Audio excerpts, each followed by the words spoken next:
Good afternoon, everyone, and welcome to the Yorkshire Museum.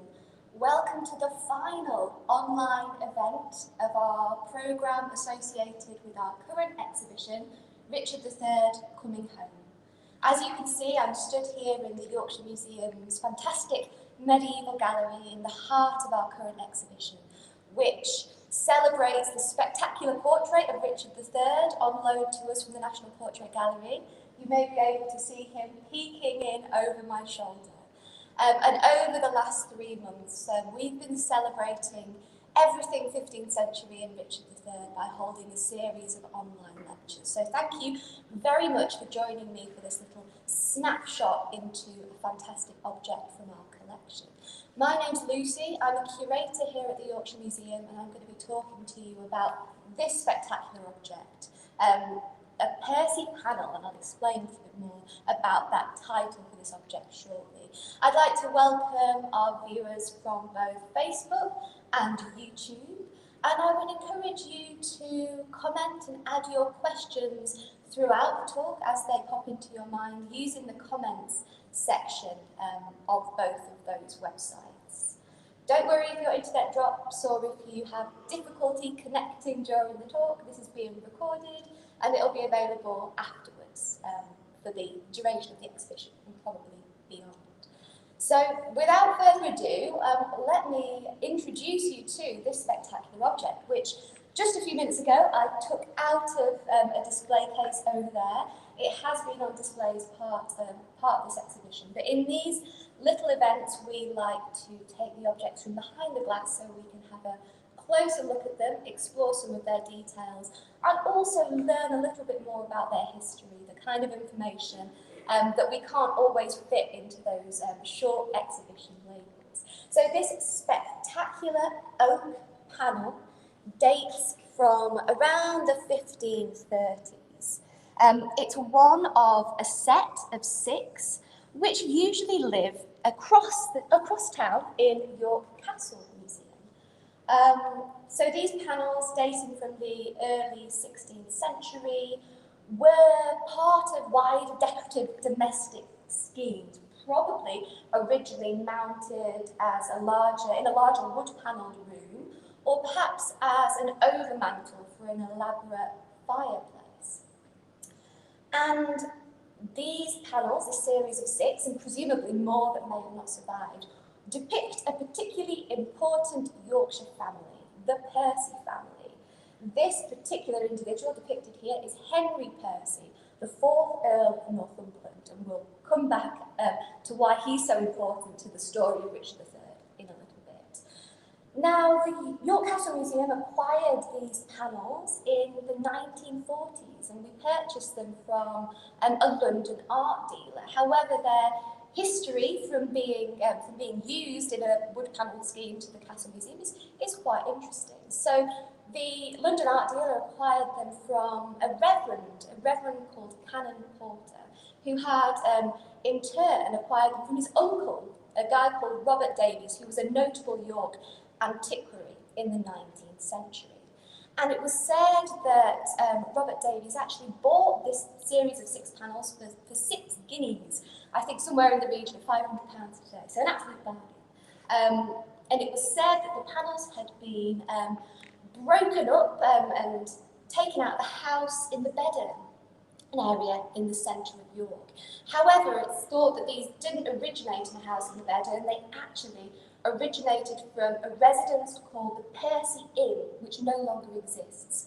But this Percy Inn, which was located on Warmgate, a street that still exists in York today, was the urban residence, the kind of mansion house in the centre of York that was owned by the Percy family.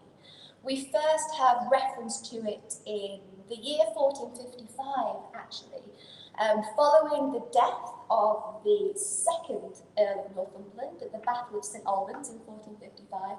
A list of his property was compiled, and this particular house on Warmgate was listed. However, we think that it has been in place there since the 13th century, so significantly earlier. And unfortunately, sad story, it was demolished in the 18th century, but these panels were clearly noted of their significance, their artistry, and probably their value as well. They were presumably salvaged and then reused in another house in York. So who were the Percy family, and why do they have these spectacular carved oak panels dedicated to them? Well, they were one of the most powerful and wealthy families throughout the medieval period in the north of England. They can trace their roots back to William the Conqueror. The founder of their family, William de Percy, is mentioned in the Domesday Book of one of only a fairly small number of Norman landholders. And he owned extensive estates across mostly Yorkshire and Lincolnshire, but also some areas of Sussex.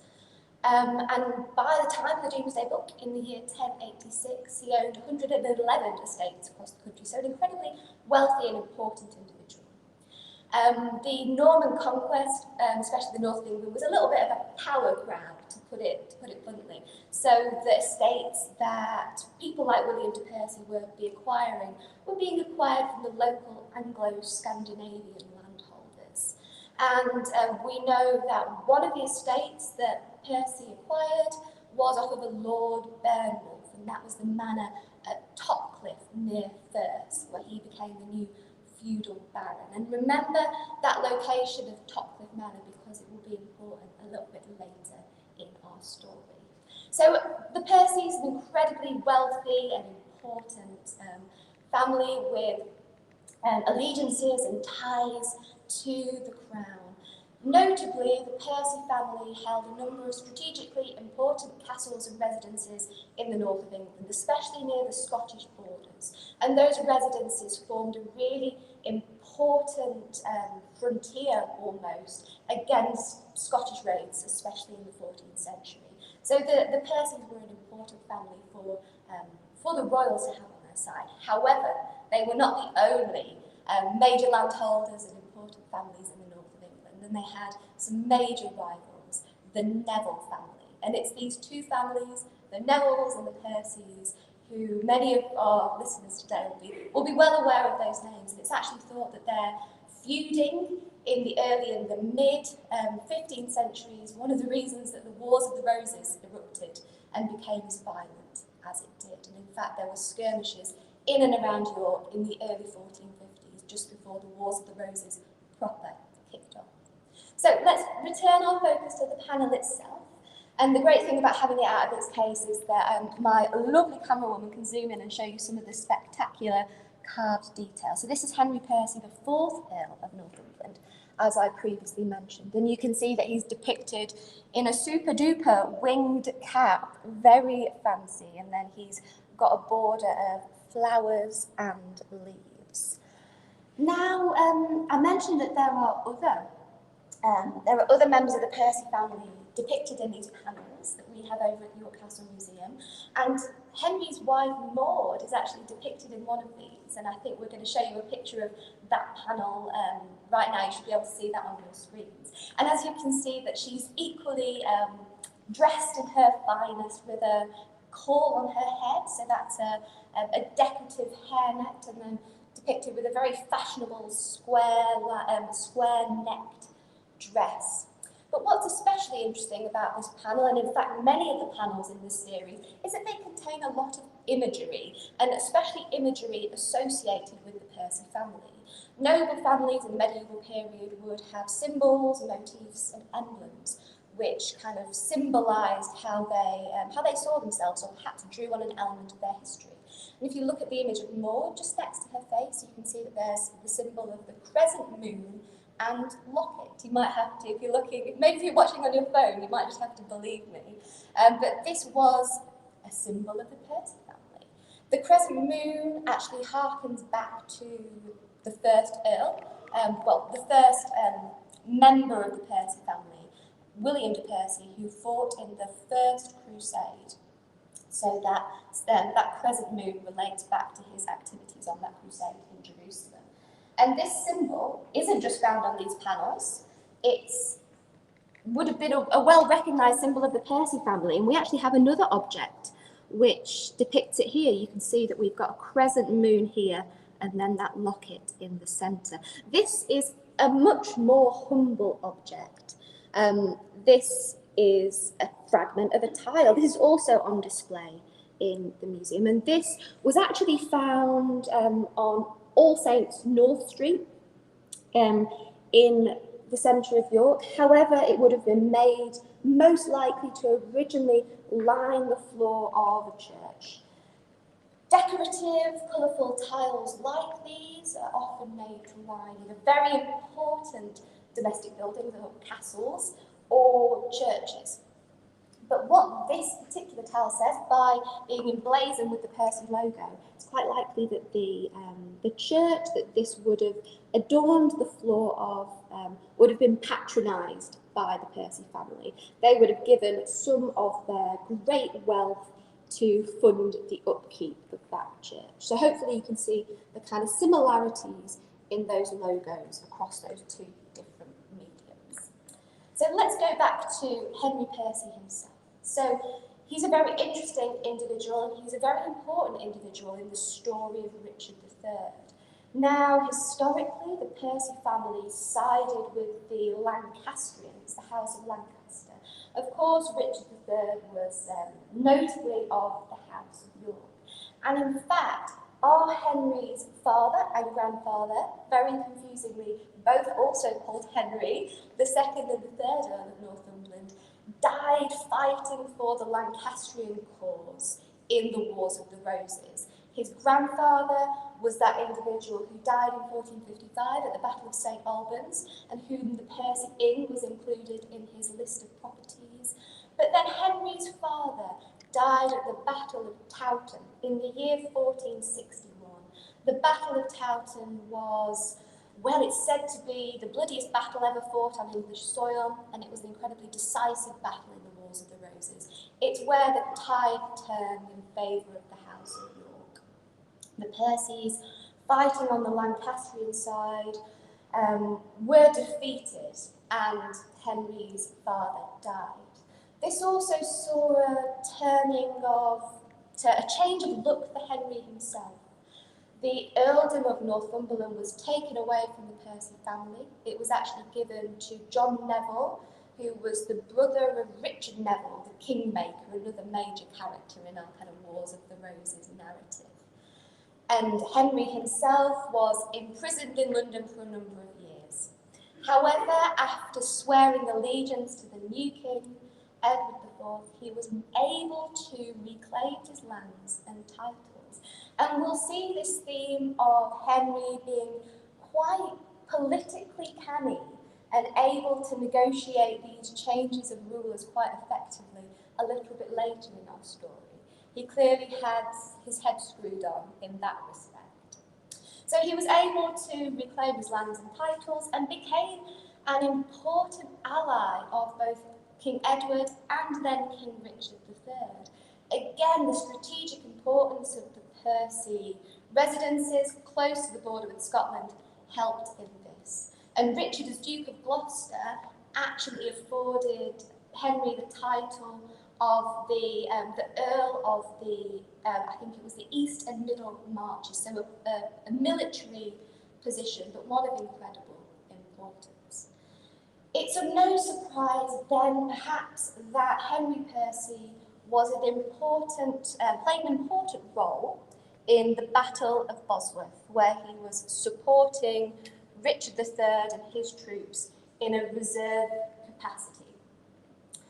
However, and this is where things get slightly interesting, slightly more interesting, I should say, it was actually Henry's failure to commit his troops that was one of the leading reasons that Richard actually lost his life at the Battle of Bosworth, and one of the reasons that the House of York ended and the House of Tudor began.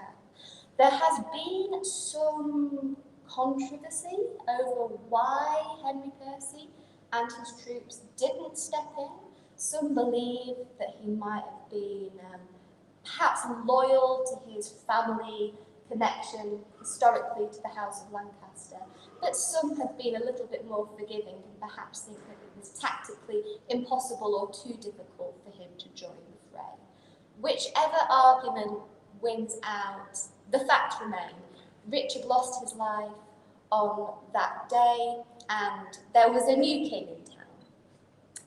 Henry was imprisoned following the Battle of Bosworth, along with the other leaders of Richard's army and other notable followers of his. But again, he manages to, presumably, talk his way out of it and swears allegiance to the new king, Henry VII, Henry Tudor. And in fact, he goes on to play some very important roles and have some very important jobs under Henry. And one of these actually led to his murder in the year 1489.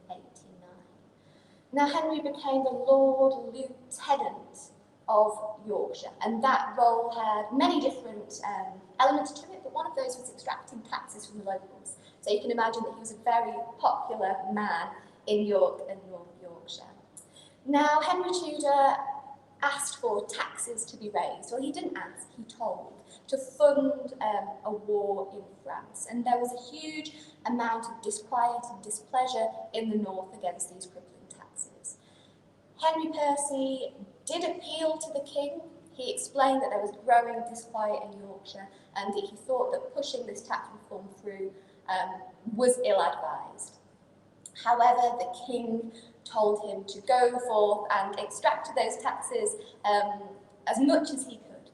And this very much led to his end. Shortly after that, at his manor at Topcliffe near Thirsk, the house was broken into, and Henry Percy and a number of his servants were actually killed.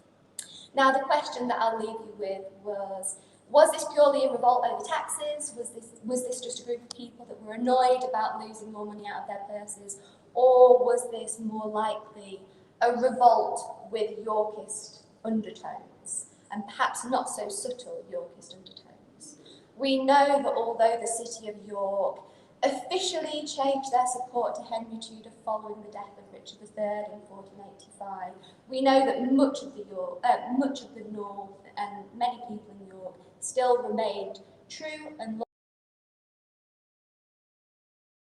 loyal to their former King Richard, who they had enjoyed to you for a very long time about this spectacular object. My discussion to a close, but I'm going to invite, please enter your questions into the comments, whether it be about the panel itself, perhaps about any other objects in the Richard III exhibition that you might have seen during your visit, or about the portrait. Happy to answer those. As we wait a few minutes for those to come in, I'll suggest that my colleague once again zooms into the panel so you can really see some of the spectacular detail here. It's a beautifully rare survival of the early 16th century. We don't have anything quite like this in the archaeology collection here at the Yorkshire Museum. But because of that slightly strange turn of events, we've been able to preserve this in the collections. And what I should mention is that if you are interested in this panel, perhaps in the artistry of it, and some of the other panels in the series, you can see two of them on display in York Castle Museum's Shaping the Body exhibition. One question, what is the winged hat that he's wearing? That is a very good question. It's quite unusual, isn't it? And I'm not going to pretend that I know the answer to that question. I've never seen anybody wearing such a cap in real life or in any historical illustrations. I have read that the style of it has Germanic influences and fashions, and it has been historically described as a wing cap, but I'm afraid that's all I know. It is certainly a very unusual item, and in fact, this panel of Henry is the only individual in this Percy series to be wearing such an unusual hat. So yes, sorry, I think that's a question that will remain unanswered for a little while. Someone has asked, who are the people on the other 4 surviving panels? That's a very good question. So we have Henry and we have his wife Maud. We have 2 panels that don't actually depict portraits of the Percy nobles. They are slightly more decorative, so they display, one of them is, for instance, a musician that might have been in the court of the Percy family. So we can imagine that, in fact, a little bit like the portrait of Richard, which you may have seen the fantastic curator from the National Portrait Gallery talk about last week. And so the portrait of Richard was part of a series of portraits painted on oak panels. And they had a very specific role. They were kind of to display the power and the legitimacy of, in this case, the rulers of England, but in this case it was the Percy family. So the portrait panels that we have another panel of Henry Hotspur Percy. So again, one of these characteristic members of the Percy family. One can expect that originally there were more than 6 panels in the scheme, and perhaps they depicted all of the heads of the Percy family, perhaps even going back to William de Percy himself, right back in the 11th century. But no, that's a really good question. There's lots of information about these panels available online, including pictures of them all. So if you are interested, give the Percy panels a little bit of a Google and have a look on our website. It's not really a question, more of a comment, but someone said, the panels look entirely strange, very continental. Scarcely believable that they had any Yorkshire influence. Oh, that's very interesting. I agree with you. It's not a type of material culture that we're very used to seeing in this country because of the patchy survival of it. Now, in this period, so the early 16th century, you do get new kind of styles of art reaching England from places like Italy and the Netherlands, particularly designs in print. And it's thought that the artists creating oak panels such as these were probably influenced in those new styles of art, and presumably new meant fashionable. And the Percys would have definitely wanted their commission to be of the most recent fashion style. I'm not aware of any kind of analysis having been undertaken on the wood itself. There have been analyses of medieval oak in York undertaken, and it shows that, mostly from buildings, so less kind of decorative pieces like this, but it shows that oak, which was the most popular type of wood for both building and objects like this, is being both procured locally, but also imported from areas like the Baltic. So essentially, as we use more and more wood for building in the medieval period, we start to run out a little bit and we look elsewhere, and there's a fine trade from the Baltic. So I presume and think that this was made and carved in England. There are comparable examples that don't absolutely rule that out, but the Percys would have had the means and the money to probably acquire and commission whatever they wanted from abroad. So I think we can't count that out until further research is done to answer that question. Good question.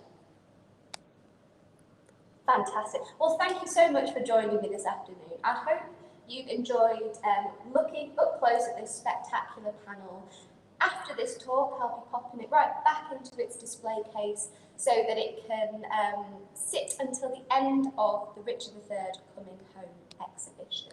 There's just a few things that I want to mention. So for those of you who haven't been to the Yorkshire Museum to see our exhibition yet, your time is running out. The exhibition closes on the 31st of October, so please do come and see us. You can book your tickets online, or you can walk up to the door and attend that way.